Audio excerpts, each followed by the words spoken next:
사도행전 16장 19절로 34절의 말씀을 가지고 감동이라는 제목으로 이 시간 하나님의 은혜를 나누고자 합니다. 여러분, 오늘 우리가 살고 있는 이 시대를 일컬어서 흔히 삼무 시대라고 말을 하는데요, 여기서 삼무란 무관심, 무가치, 무감동을 말을 합니다. 오늘날 많은 사람들이 타인과 공동체에 대해서 무관심하고 자신의 이익과 기분에 맞는 사람들에게는 관심을 갖고 살아가는 경우들이 있습니다.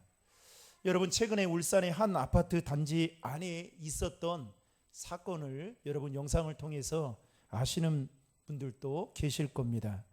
초등학교 1학년 학생이 그 아파트 앞을 지나가다가 큰 개에게 물린 사건이 일어났죠. 이 사건이 인터넷 영상에 올라오게 되면서 저도 그 영상을 보게 됐는데, 참 충격적이었던 것은 그 어린 아이보다도 더 등치가 큰 그 개가 그 초등학교 1학년 되는 아이의 목을 그야말로 야근야근 물어 뜯는데, 그것도 2분 동안을 놓지 않고 물어 뜯는 거예요. 그런데 그 자리에 지나가고 있는, 무관심하며 황급히 지나가는 한 아주머니의 행동이 영상에 잡혀서 큰 논란이 되었습니다. 이걸 두고 네티즌들 사이에 갑론을박이 벌어졌는데, 여러분 같으면 어떻게 하시겠습니까? 비 오는 날 우산을 쓰고 가면 걔가 아무리 사람을 위협한다고 해도 우산 하나로 조금이라면 이렇게 도움을 주는 게 우리가 상식적이지 않습니까? 그런데 그야말로 손잡벌되는 그 아들이 지금 걔에게 물리고 있는데도 불구하고 황급히 지나갈 정도로, 어쩌면 이거는 단 하나의 사건이기는 하지만 이 사건 하나가 오늘날 세대의 사람들, 즉 나 말고는 내가 하고 있는 일 외에는 다른 사람들이나 다른 일에 전혀 무관심하며 살아가고 있는 모습을 단적으로 보여주고 있지 않나라는 생각이 불현듯 들었습니다. 요즘 디지털 시대를 이끌어가는 세대를 가리켜서 MZ세대라고 부르죠. 이 MZ세대의 키워드 중에 딩크족이 있는데요, MZ세대는 85년부터 2000년대 세대를 이야기하더라고요.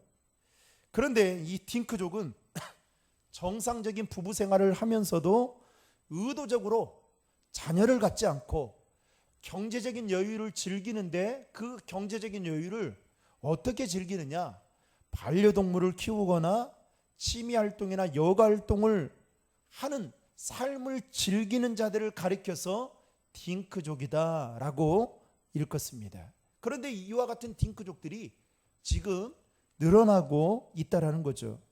게다가 이 사회 구조와 그리고 미래에 대한 불확실성으로 인해서 한 번뿐인 이 인생을 지금, 현재의 행복을 위해서 아낌없이 투자하고 소비해야겠다라는 마음을 갖고 살아가는 욜로족들이 계속해서 늘어나고 있다는 겁니다. 중요한 것은 딩크족이든 욜로족이든 영원한 것을 추구하며 살아가기보다는 현재의 행복과 기쁨과 만족을 위해서라면 자신의 삶을 다 투자해서라도 이렇게 살아가는 사람들이 우리 주변에 점점 많아지고 있다라는 것입니다. 더욱이 시대가 가면 갈수록 사람들의 마음은 강팍해지면서, 사람들의 마음이 얼마나 강팍해지든지 요즘 사람들은 뭘 해도 쉽게 감동을 받지 못하고 살아가고 있습니다. 좋은 영화를 보고 좋은 음악을 듣고 좋은 장소에 가서 좋은 음식을 먹어도 쉽게 감동을 받지 못하곤 합니다. 그런데 이러한 산무현상, 무관심, 무가치, 그 다음에 무감동, 이러한 현상이 오늘날 신앙인들 가운데에도, 신앙인들의 삶 가운데에도 동일하게 두드러지게 나타나고 있다라는 겁니다. 오로지 자기의 신앙과 자기의 영성에만 관심을 갖고 다른 사람과 내가 속한 공동체에는 무관심하며 살아가는 신앙인들이 있다는 거예요. 소위 세상에서 말하는 성공과 출세, 번영을 위해서는 그것을 쫓아가며 살아가면서도 영원한 하나님의 나라, 너희는 먼저 그의 나라와 그의 의를 구하라는 이 하나님의 나라에는 마음을 두지 않고 살아가는 신앙인들이 생겨나고 있습니다. 구원의 감격과 기쁨으로 신앙생활을 하기보다는 종교심이나 의무감 때문에 그야말로 밋밋하게, 감동이 없이 밋밋하게 신앙생활하는 성도들이 늘어나고 있다라는 겁니다. 여러분, 왜 이러한 모습들이 신앙인들에게조차 나타나고 있는 것일까요? 가장 큰 이유는 하나님이 주시는 감동이 그의 마음속에 없기 때문입니다. 그래서 어쩌면 오늘 우리가 이 시대를 살아가고 있는 우리들에게 필요한 것은 하나님이 주시는 그 감동을 받고 살아가는 것, 매일매일마다 하나님의 그 은혜로 말미암아 감동을 느끼며 살아가는 게 우리에게 필요하지 않나 싶습니다. 저는 이 말씀을 준비하면서 제가 처음 사역했던 그 곳에 주일학교 한 아이가 생각이 났습니다. 그래서 이번 그 휴가 기간을 보내면서 저희 장인 어른에게 그 아이에 대해서 어떻게 지내는지 궁금해서, 이제는 뭐 20대 후반이 됐을 것 같은데 어떻게 지내는지에 대해서 궁금해서 여쭤봤더니 잘 모르더라고요. 그런데 그 아이는 그 어려운 가정에서 지냈던 아이입니다. 그런데 그 아이가 한 교회 학교가 9시에 시작하는데 8시 한 10분 정도에 교회를 온 거예요. 그리고 교육부서실에 들어간 것이 아니라 그 앞에 길게 놓여져 있는 장의자에 그냥 멀뚱하게 앉아 있는 겁니다. 그러니까 한 선생님이, 야, 너 왜 이렇게 시간도 많이 남았는데 왜 이렇게 빨리 왔냐 라고 물은 거예요. 그래서 그냥 제가 빨리 왔어요 그런 거예요. 그랬더니 이 아이의 얼굴을 선생님이 보니까 뭔가 이 아이가 굶은 것 같은 생각이 들어서 물었답니다. 야, 너 혹시 아침은 먹고 왔냐 그랬더니 아침을 안 먹고 왔다는 거예요. 그래서 이 아이를 불러가지고 그 시골에 있는 그 문방구에 가서 빵이랑 우유를 사가지고 아이에게 줬더니 허겁지겁 그 아이가 먹더라는 거예요. 그리고 선생님은 이제 그 교사 회의 때문에 들어오게 되었습니다. 그리고 예배를 드리고 있는데 헌금 시간이 되었습니다. 그런데 지금도 헌금 바구니를 돌리는 교회들이 있지만은 그때에도 헌금 바구니를 돌렸거든요. 그런데 헌금을 하는데 그 아이의 이제 앞에 헌금 바구니가 딱 놓여진 게 된 거예요. 그런데 그 아이가 갑자기 남자아이거든요.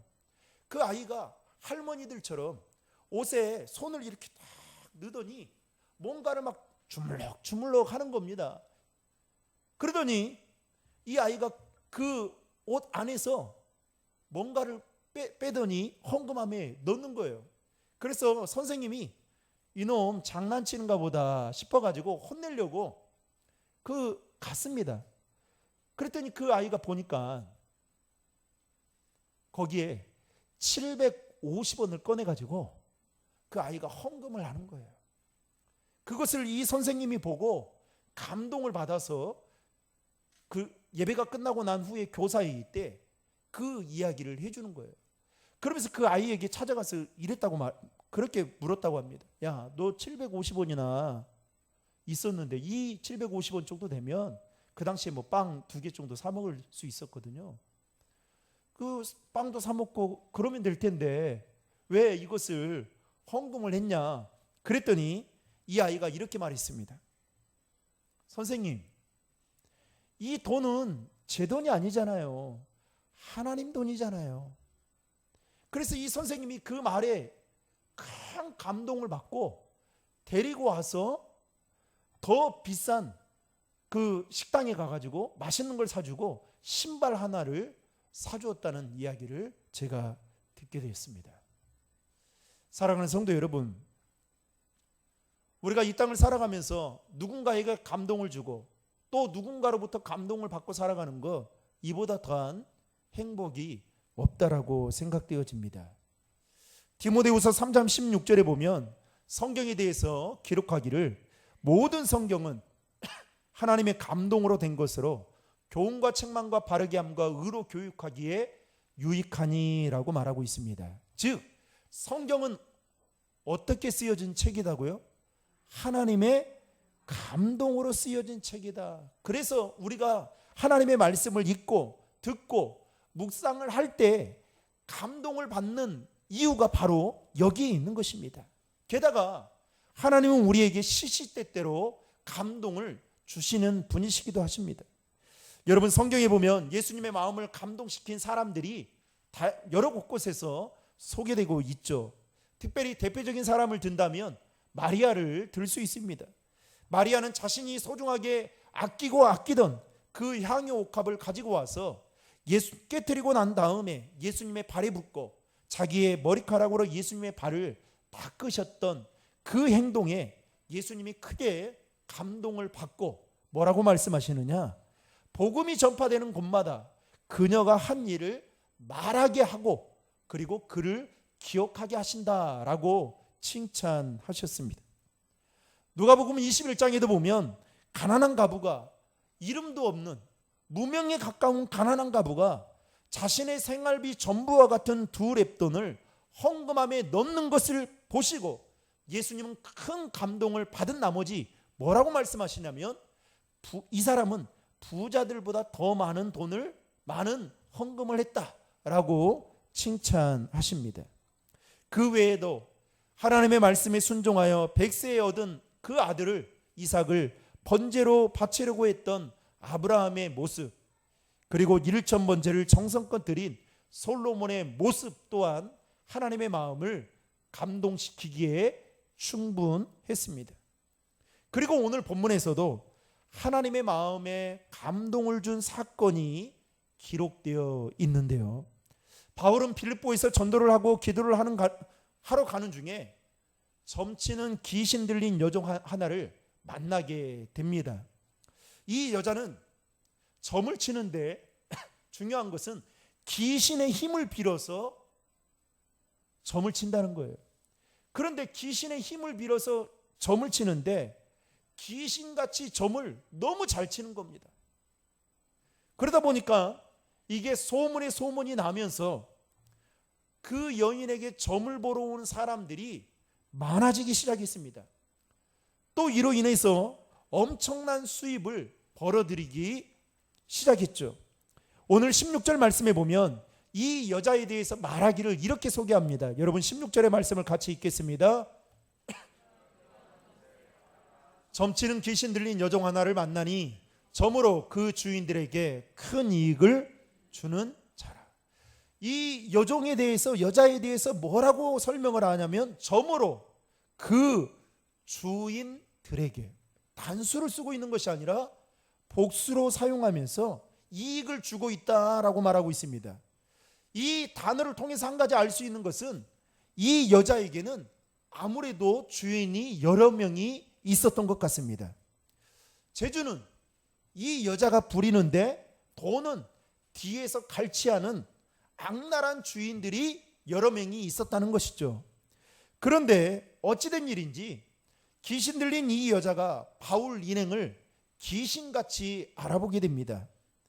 그리고 바울은 귀신을 쫓아내는 일로 말미암아 감옥에 갇히는 예상치 못한 일을 경험하게 되죠. 그런데 예수님은 감옥에 갇혀 있는 바울과 실라에게 놀라운 기적과 같은 은혜를 베풀어 주셨는데, 예수님께서는 바울과 실라에게 이 놀라운 기적과 같은 은혜를 베푸신 그 배경에는, 그 밑바탕에는 그들의 행동을 유심히 보았기 때문이었습니다. 즉 바울과 실라의 행동이 예수님의 마음을 감동시킬 만한 행동이었기 때문에 이와 같은 놀라운 은혜를 베풀어 주셨다라는 것입니다. 그렇다면 바울과 실라는 어떻게 해서 예수님의 마음에 감동을 줄 수 있었는지 그 이유에 대해서 두 가지로 좀 함께 나누고자 합니다. 첫 번째로 바울과 실라는 어렵고 힘든 환경 속에서도 하나님께 찬양과 기도를 드렸던 자였습니다. 오늘 본문에 보면 귀신 들린 이 여자가 바울 일행을 갑자기 알아보고 따라오게 됩니다. 그러더니 큰 소리로 이와 같은 말로 외치게 되는데요. 17절의 말씀을 여러분 화면을 보고 같이 읽겠습니다. 시작.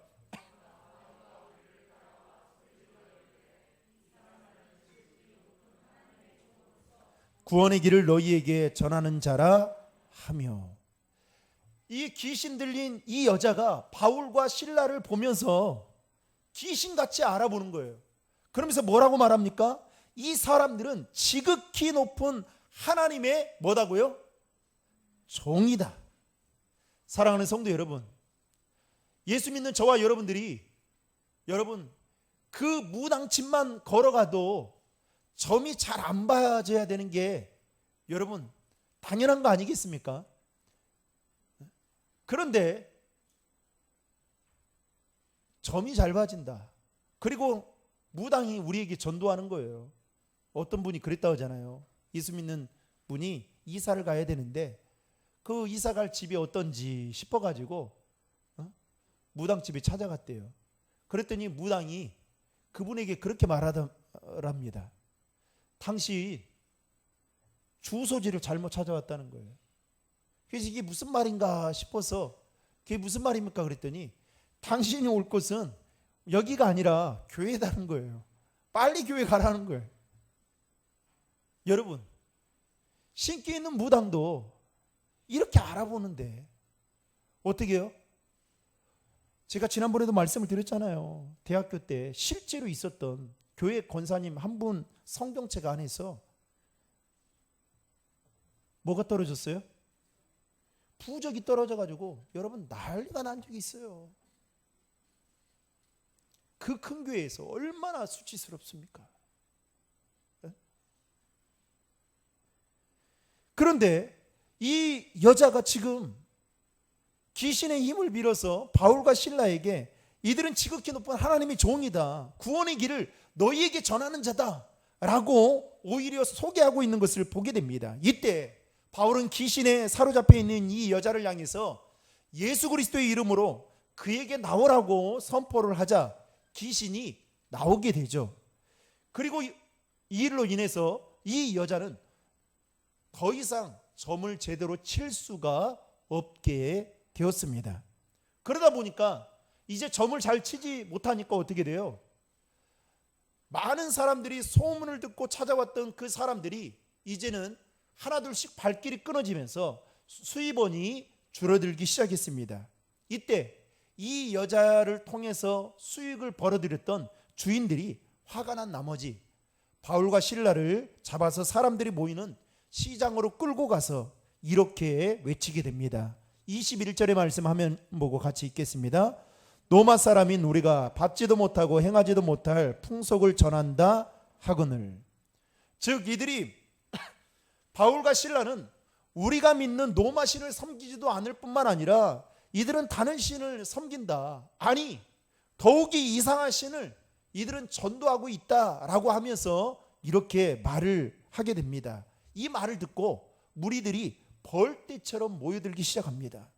그러더니 일제히 바울과 실라의 옷을 찢고 몽둥이로 사정없이 내리치게 됩니다. 여러분 이 내용이 지금 제가 지어낸 게 아니라 성경에 나와 있는 내용이에요. 네? 성경에. 그리고 나서 바울과 실라를 어떻게 하느냐? 감옥에 가다 둔 다음에 그 발을 착고에 든든히 채워서 탈출하지 못하도록 이제 묶어둡니다. 그런데 여러분 사도행전 16장 6절에 보면 바울이 처음부터 이 빌립보라는 곳에 오고 싶었느냐? 계획하고 왔던 곳이 아니라 어떤 곳이었느냐? 성령께서 그를 인도해 주셔서 왔던 곳이 바로 빌립보였습니다. 여러분 사도행전 16장 6절의 말씀 다 함께 화면을 보고 읽겠습니다. 시작. 성령이 아시아에서 말씀을 전하지 못하게 하시거늘 그들이 부르기라와 갈라디아 땅으로 다녀가. 바울은 아시아에서 복음을 전하기를 원했는데 성령이 그 길을 막은 거예요. 그래서 어떻게 하느냐? 유럽으로 그의 발걸음을 인도하시고 그리고 부르기아와 갈라디아를 거쳐서 이제 빌립보에 와서 유럽에서 첫 복음을 전하게 된 것입니다. 성령께서 인도해 주신 이곳에서 바울과 실라는 지금 어떤 일을 경험하고 있습니까? 감옥에 갇히게 되는 일을 경험하게 된 것입니다. 여러분, 이것만 놓고 보면 바울과 실라는 지금 자신들이 처한 상황과 환경에 어떻게 해야 될까요? 신세한탄을 하거나 충분히 하나님께 원망을 해도 될 만큼 그런 명분이 있었습니다. 그러나 오늘 말씀에 보면 바울과 실라는 하나님을 원망하거나 신세를 한탄하지 않고 오히려 어둡고 캄캄하고 지륵과 같은 그 감옥에서 무엇을 하고 있느냐?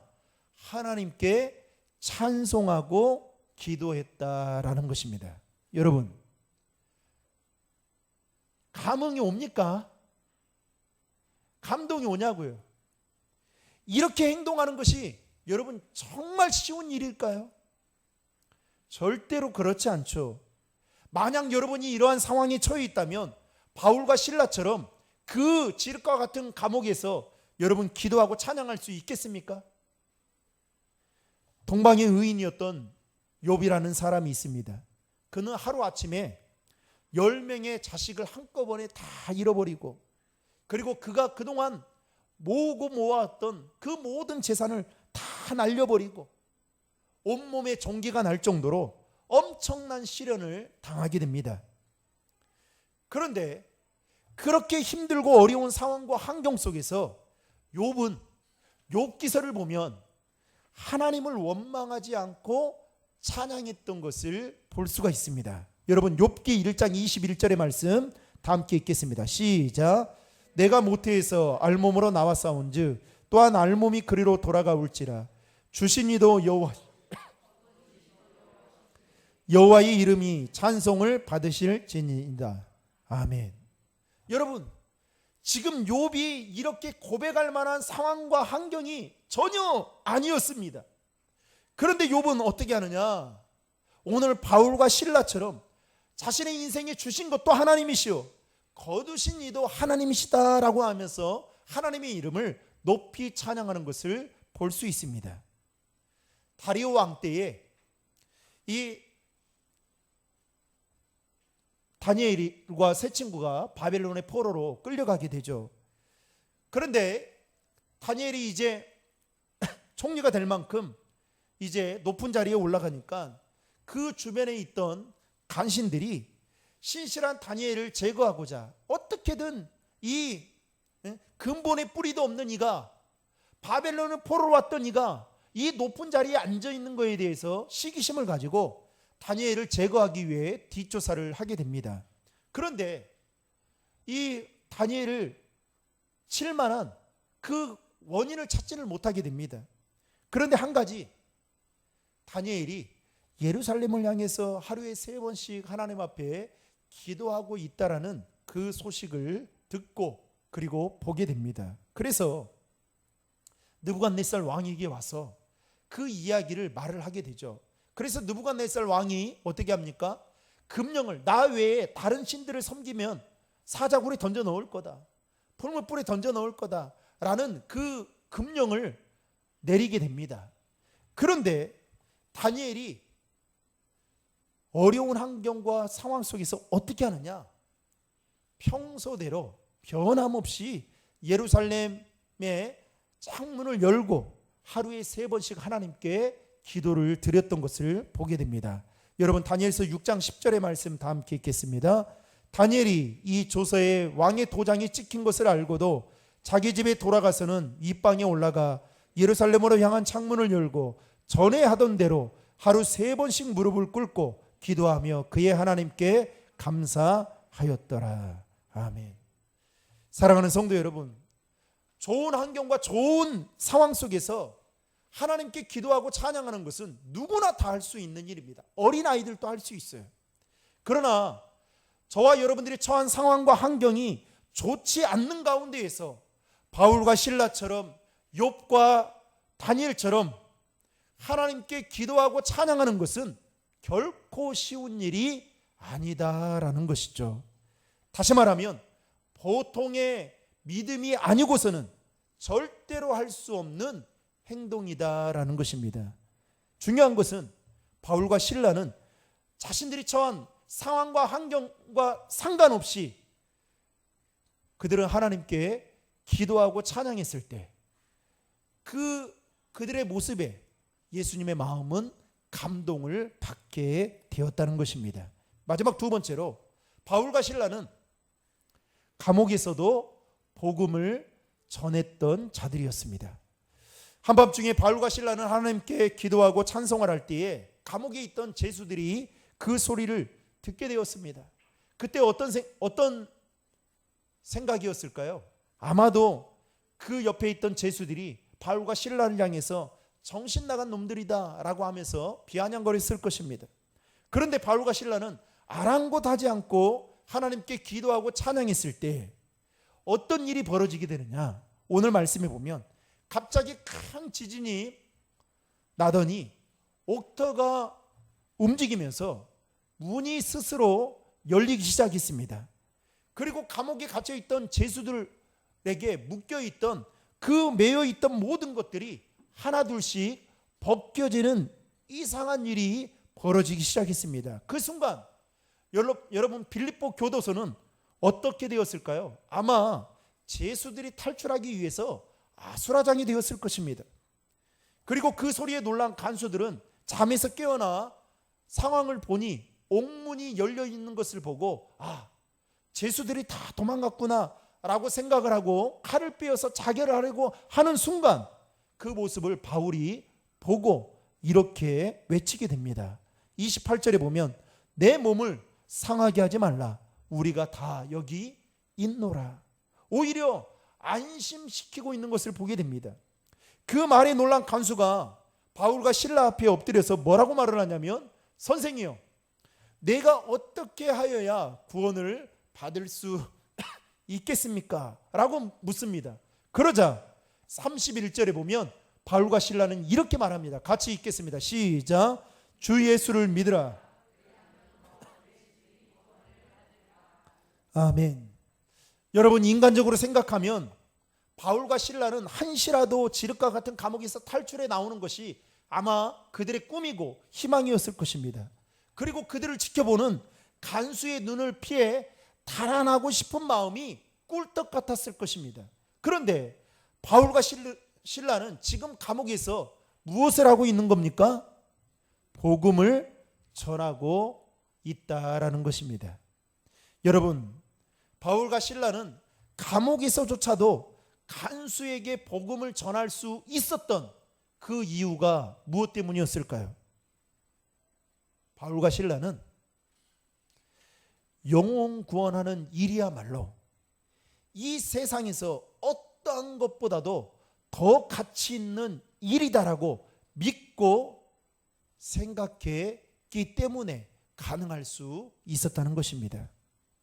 결국 간수는 바울과 실라를 자기 집으로 데려가서 음식을 차려주었고, 그리고 바울이 전한 복음으로 인해서 간수의 가족들 모두가 세례를 받고 예수를 믿게 되는 놀라운 일이 일어나게 되었습니다.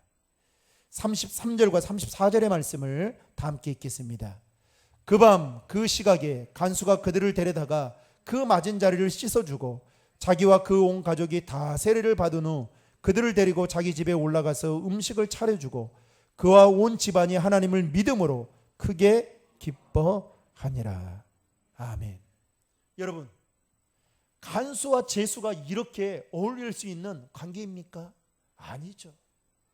그런데 얼마나 간수가 기뻤으면, 자신에게 복음을 전해준 그 기쁨이 얼마나 컸으면 지금 이와 같은 잔치를 배설하며 바울과 실라를 영접하고 있겠느냐라는 것입니다. 사랑하는 성도 여러분, 누가 뭐라 해도 이 세상에서 가장 가치 있는 일은 영혼 구원하는 일임을 믿으시길 바랍니다. 예수 안 믿는 사람은 몰라요, 여러분. 몰라요. 그래서 어떻게 하느냐? 오늘 하루가 인생의 끝이다 생각하고 마음껏 즐기며 삽니다. 그래 살아요. 그러나 영혼 구원하는 일이 가치 있는 일임을 아는 사람은요, 제가 한 2달 전에 큰 교회에 그 오후 찬양 예배를 우연히 영상을 통해서 보게 되었습니다. 그런데 거기에 청년부 예배 때 간증자가 오신 거예요. 새 에덴 교회 이 소강성 목사님 교회에 다니는 권사님이 오셔서 전도를 그 간증을 하시는데 큰 은혜를 제가 받았어요. 이분은 샌드아트로 활동하시는 권사님이십니다. 그런데 이분이 그 샌드아트 하기 전에 그냥 가정주부로 지내다가 하루는 어떤 마음이었냐면, 하나님 제가 전도 좀 하고 싶어요. 그런데 저에게 좀 일거리 좀 주십시오. 그 당시에 샌드아트가 유명하지 않을 때였습니다. 그래가지고 뭐 몇 달 동안을 교회에 나와가지고 철야를 하면서 하나님 붙들었다는 거예요. 그거 전도하려고. 하나님 기회만 주신다면 제가 전도하겠습니다. 그랬더니 여러 경로를 통해서 샌드아트 하시는 분을 만나게 되어서 그것을 배워서 지금은 전국을 돌아다니면서 그 권사님이 그렇게 샌드아트로 복음을 전하는 그 일을 감당하고 있는 그 간증을 듣게 되었습니다. 여러분, 오늘 하루를 살아도 내가 만나지 않았지만 오늘 하루를 가장 가치 있는 일에 관심을 두고 살아가는 사람들이 우리 주변에는 있다라는 거예요. 마치 권사님과 같이 말합니다. 그런데 반대로 무가치하고 그야말로 있다가 잠시 사라져버리는 안개와 같은 것들이 영원한 것이다라고 생각하고 쫓아 살아가는 어리석은 사람들이 있다라는 것이죠. 하나님은 다니엘서 12장 3절에 이렇게 말합니다. 지혜 있는 자는 궁창의 빛과 같이 빛날 것이요 많은 사람을 옳은 대로 돌아오게 한 자는 별과 같이 영원토록 빛나리라. 즉 많은 사람을 인도하는 자에게는 별과 같이 영원토록 빛나게 해주시겠다라고 분명하게 말씀하고 있습니다. 말씀을 맺겠습니다. 사랑하는 성도 여러분, 남들이 다 하는 거, 내가 하는 것은 그것은 그저 평범한 일에 불과할 뿐입니다. 또 그런 것들은 해도 사람들의 기억에 오랫동안 남질 않습니다. 여러분, 놀라운 것은요, 제가 부목사로 여러 교회에 이렇게 사역을 했지만 이름이 생각이 안 나는 분들이 있어요. 교구 식구였는데도 이름이 생각이 안 나요. 그런데 15년, 20년이 돼도 이름이 생각나고 심지어는 그 가족까지 생각나는 경우가 있습니다. 왜 그럴까요? 마찬가지죠. 남들이 꺼려하고 회피하고 하기 싫어하는 일들을 여러분, 우리가 신앙생활하면서 믿음으로 행동한다는 것은 다른 사람들에게도 오랫동안 기억에 남는 일이지만 중요한 것은 하나님께도 기쁨이 된다라는 것입니다. 바울과 실라는 자신이 처한 상황과 환경을 놓고 본다면 이들은 감옥에서 하나님께 기도하거나 찬양할 수 없었습니다. 간수들에게도 복음을 전할 수가 없었습니다. 그러나 어려운 환경과 상황 속에서도 그들은 하나님께 기도하고 찬양하고 복음을 전함으로 인해서 예수님의 마음을 감동시킨 자가 되었다는 것입니다. 사랑하는 성도 여러분, 바라건대 저와 여러분들의 신앙생활이 바울과 실라처럼 하나님께 기쁨이 되고 하나님의 마음에 감동이 될 만한 신앙인의 모습으로 살아갈 수 있기를 주님의 이름으로 축원합니다.